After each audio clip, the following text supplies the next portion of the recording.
साथीहरु आज मैले तपाईलाई यस भिडियो अन्तर्गत रहेर टिकटकको नयाँ अपडेटको बारेमा जानकारी दिन गइरहेको छु। अब टिकटकले पनि सिधै फोन गर्ने सुविधा ल्याएको छ। जसको अन्तर्गत तपाईले टिकटकबाट आफ्नो साथीहरुलाई अथवा कुनै पनि व्यक्तिलाई तपाईले सिधै कल गर्न सक्नुहुनेछ।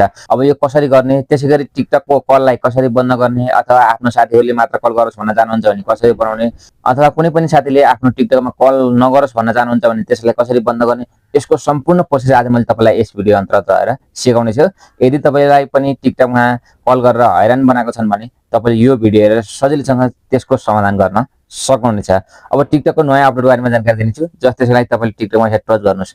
अब टच गरेपछि सर्वप्रथम त तपाईले आफ्नो टिकटक आइडीलाई अपडेट गर्नुपर्ने हुन्छ। यदि तपाईले अपडेट गर्नु भएको छैन भने अपडेट गर्नुस्। अपडेट गरेपछि जस्ट तपाईले इनबक्समा टच गर्नुस्। अब यहाँ टच गरेपछि तपाईले कुन चाहिँ व्यक्तिलाई फोन गर्न चाहनुहुन्छ उक्त व्यक्ति यसरी सेलेक्ट गर्नुस्। सिलेक्ट गर्न साथै तपाईको माथि यहाँ कल भन्ने अप्सन आएको हुन्छ। हो यो कलमा टच गर्नुभयो भने कल जान्छ। यदि तपाईको यो अप्सन आएको छैन भने यो नयाँ अपडेट हो। तपाईले आफ्नो टिकटक एप्सलाई तपाईले प्ले स्टोरमा गएर अपडेट गर्नुपर्ने हुन्छ। अपडेट गरिसकेपछि तपाईको यो मोबाइलमा यो अप्सन आइहाल्छ। टिकटक एपमा यो अप्सन आइहाल्छ। अप्सन आइसकेपछि तपाईले सिधै कल गर्न सक्नुहुनेछ। अब तपाईले कल त गर्न सक्नुभयो। अब तपाईको टिकटक आइडीमा अनावश्यक कल आयो, जुनसुकै व्यक्तिले पनि कल गर्यो भने यसलाई कसरी बन्द गर्ने त्यस सम्बन्धी जानकारी म तपाईलाई यस भिडियो अन्तर्गत दिन गइरहेको छु। यदि तपाई पनि जान्न चाहनुहुन्छ भने भिडियोलाई चाहिँ यसै नरिकन हेर्नु होला। अब यो चाहिँ कसरी बनाउने, जस्ट त्यसको लागि तपाईले आफ्नो यहाँ प्रोफाइलमा यसरी टच गर्नुस्। अब यहाँ टच गरेपछि तपाईको माथि यहाँ थ्री लाइनमा टच गर्नुस्। अब यहाँ टच गरेपछि सेटिङ एन्ड प्राइभेसीमा जानुस्। अब यहाँ टच गरेपछि जस्ट तपाईले यहाँ नोटिफिकेसनमा टच गर्नुस् र यसलाई हल्का तल सार्नुस्। अब तपाईले तल देख्न सक्नुहुन्छ भोइस कल भन्ने अप्सन, जस्ट तपाईले यहाँ टच गर्नुस्। अब यहाँ टच गरेपछि तपाईले तीनटा अप्सन देख्न सक्नुहुन्छ। एभ्रीवन भनेको छ, तपाईलाई जुनसुकै व्यक्तिले पनि कल गरोस् भन्न चाहनुहुन्छ भने जस्ट तपाईले यहाँ एभ्रीवन टिक लगाइदिनुस्। टिक लगाएपछि तपाईले जुनसुकै व्यक्तिले पनि कल गर्न सक्छन्। अब तपाईको दोस्रो अप्सन छ, तपाईले देख्न सक्नुहुन्छ पिपल यु फलो भनेको छ।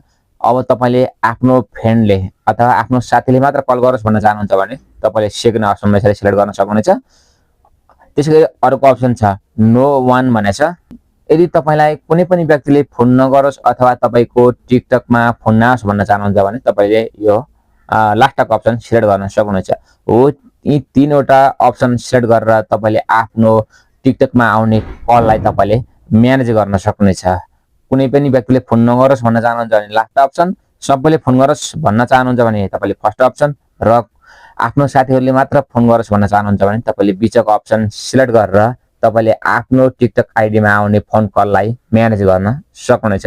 हो यसरी तपाईले टिकटक आइडीमा आउने अनावश्यक कललाई तपाईले बन्द गर्न पनि सक्नुहुनेछ अथवा सीमित व्यक्तिमा पनि राख्न सक्नुहुनेछ। यदि तपाईको टिकटकको यो नयाँ अपडेट आएको छैन भने तपाईले आफ्नो टिकटक आइडीलाई प्ले स्टोरमा गएर सिधै अपडेट गर्नुभयो भने नयाँ अपडेट आउनेछ र यो भर्खर आएको अपडेट हो। कुनै मोबाइलमा नआउन पनि सक्छ र पछि तपाईले अटोमेटिक आइहाल्छ अपडेट गरिसकेपछि।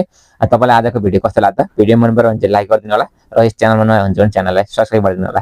Thank you for this video watching.